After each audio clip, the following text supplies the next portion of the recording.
আমার জোর আকুল আবেদন যে আমরা অনশনে যে সমস্ত শিক্ষক কর্মচারী এনে শুয়ে আছি, আমাদেরকে কোনো খোঁজখবর শিক্ষা উপদেষ্টা নিতে যাচ্ছে না এবং তার এই পদত্যাগ থেকে এবং তাকে অবসান করতে নির্দেশ দেওয়া হলো। এই বলে আমি আমার বক্তব্য শেষ করছি এবং শিক্ষা উপদেষ্টার কারণে আমাদের এখানে শুইতে হয়েছে, এই বলে আমি আমার মন্তব্য শেষ করব। সম্মানিত দর্শক শ্রোতা, যা বলছিলাম, আমরা এখানে দাবি আদায় না হওয়া পর্যন্ত এখানে আছি এবং থাকব। আমাদের যে 3 দফা দাবি করা হয়েছে, সরকার যদি এর এক চুল সম্মানিত দর্শক শ্রোতা, সালাম নেবেন। আসসালামু আলাইকুম রহমতুল্লাহ।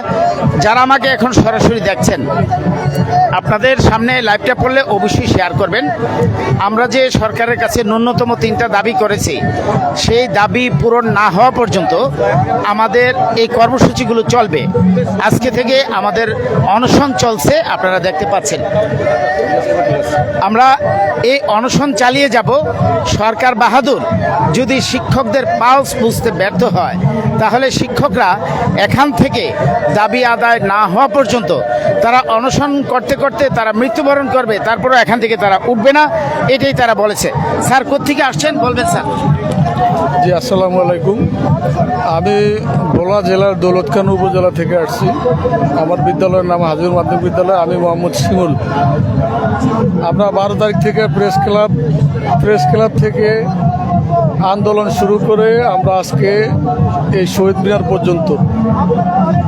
সরকার আমাদের যে প্রস্তাব দিয়েছিল 5%, আমরা 5% প্রত্যাখ্যান করে আমরা 20%-এর যদি 1%ও কম হয় আমরা ওটা মানব না। আমাদের দাবি দেওয়া আদায় না হওয়া পর্যন্ত আমরা এই অনশনেই থাকবো। অনশন করতে করতে যদি আমাদের মৃত্যুও হয়, তবুও আমরা এই অনশন ভাঙবো না। আমি গতকালকে আমার মেয়েকে ফোন করে বলেছি, মা আমার লাশ যাবে যদি সরকার আমাদের এই প্রস্তাব না মানে, দাবিগুলি না মানে, ততক্ষণ পর্যন্ত আমরা এই অনশন ভাঙবো না। মেডিকেল ভাতা 1500, উৎসব ভাতা 75%, এই 3টা দাবি, বাড়ি ভাড়া 20%, এই 3টা দাবি যদি সরকার মেনে নেয়, তাহলে আমরা অনশন ভাঙবো। যদি আমাদের জীবনও যায়, তবু আমরা অনশন ভাঙবো না। সরকারকে জানিয়ে দিতে চাই, এই সরকার বাহাদুর, আপনি এসে দেখেন এই শিক্ষকরা এখন আমার অনশনে গেছেন। দেখুন, কুকুর বিড়ালের সাথে শুয়ে আছেন এই শিক্ষকরা। আপনার কি একটু মন গলে না? আপনি একটু তাকিয়ে দেখেন আমাদের দিকে। আমরা হাজারো শিক্ষক এই শহীদ মিনারে অনশনে। এই বলে আমি আমার বক্তব্য শেষ করছি। সম্মানিত দর্শক শ্রোতা, যাদের সামনে এই লাইভটা পড়বে, আপনারা ব্যাপক শেয়ার করবেন। শিক্ষকরা এখন অনশনরত অবস্থায় আছে। আমি আপনাদের কাছে সকলে সাক্ষাৎকার নেওয়ার চেষ্টা করব। আপনারা দেখতে থাকুন এবং পাশে থাকুন। যে কথা বলছিলাম, এক এক করে সবার কাছ থেকে সাক্ষাৎকার নেওয়ার চেষ্টা করবো। স্যার, কোথেকে আসছেন বলবেন স্যার? স্যার, আমি 2500 উপজেলা, নারায়ণগঞ্জ 2500 উপজেলা, বাংলাদেশ বেসরকারি শিক্ষক কর্মচারী ফোরামের সভাপতি। আমি এই আজিজি স্যারের আহ্বানে আমরা আমরণ অনশনে অংশগ্রহণ করেছি। আমরা শিক্ষক সমাজ আজকে রাস্তায়, খোলা মাঠে আমরা অবস্থান করেছি, কেন্দ্রীয় শহীদ মিনারে। আমরা আমাদের দাবি আদায় না করা পর্যন্ত ক্লাসে ফিরব না। তাই আমি সরকার বাহাদুরকে উদাত্ত অনুরোধ করছি, আমাদের দাবি অনতিবিলম্বে দাবি দেওয়াগুলো মেনে নিয়ে আমাদেরকে ক্লাসরুমে ফেরত যাওয়ার ব্যবস্থা করুন।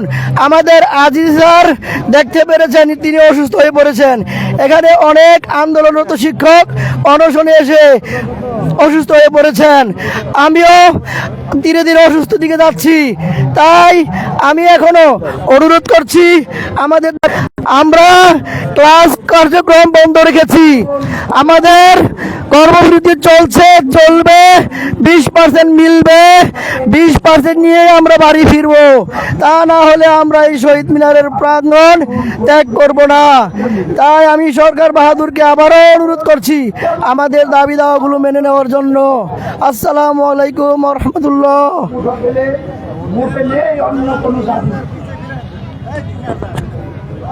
অনেক কিছু চেয়ে দিচ্ছে, সকলেই চায় বাড়ি গাড়ি টাকা করে, কারো বাসায় লোভ আছে। আমার সামান্য দাবি, উড়ে যাচ্ছে পেটের প্রান্ত, ভাত চাই, এ চাওয়া সরাসরি। ঠান্ডা কিংবা গরম, গরু কিংবা কোটারেশনের লাল চালে হলে মাটির পাশে ভাত চাই। ঠিক আছে, ঠিক আছে। আমি আমার নাম ফারুক আহমেদ, আমি সহকারী শিক্ষক গণিত ফুলজুর রহিম জাফর উচ্চ বিদ্যালয় মাদারগঞ্জ জামালপুর থেকে বক্তব্যতে আমরা পেয়েছি। আমি শিক্ষা উপদেষ্টাকে বলতে চাই, আমাদের মতো পাবলিক ইউনিভার্সিটির অনেক টিচার যারা এখন এই শিক্ষা পেশাকে বেছে নিয়েছিল, তারা কিন্তু পরবর্তীতে এই পেশা থেকে তাদের মুখ সরিয়ে নেবে। কারণ এখানে মেধাবীদের মূল্যায়ন করা হয় না, যার ফলশ্রুতিতে পরবর্তীতে এই পেশাতে শিক্ষক যারা আছেন তারা কিন্তু আসতে চাবে না, কারণ মেধাবীরা আসবে না।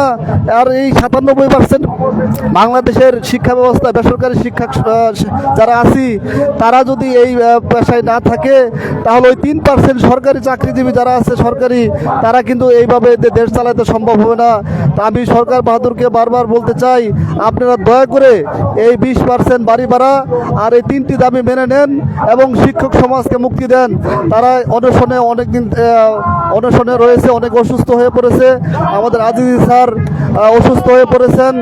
আমি সরকার বাহাদুরকে বারবার আমরা আন্দোলন করার পরেও এই যে আমরা যে ফলপ্রসূ কোনো রেজাল্ট পাচ্ছি না, এর প্রেক্ষিতে আমাদের আন্দোলন আরও তীব্র থেকে তীব্রতর চলে যাবে।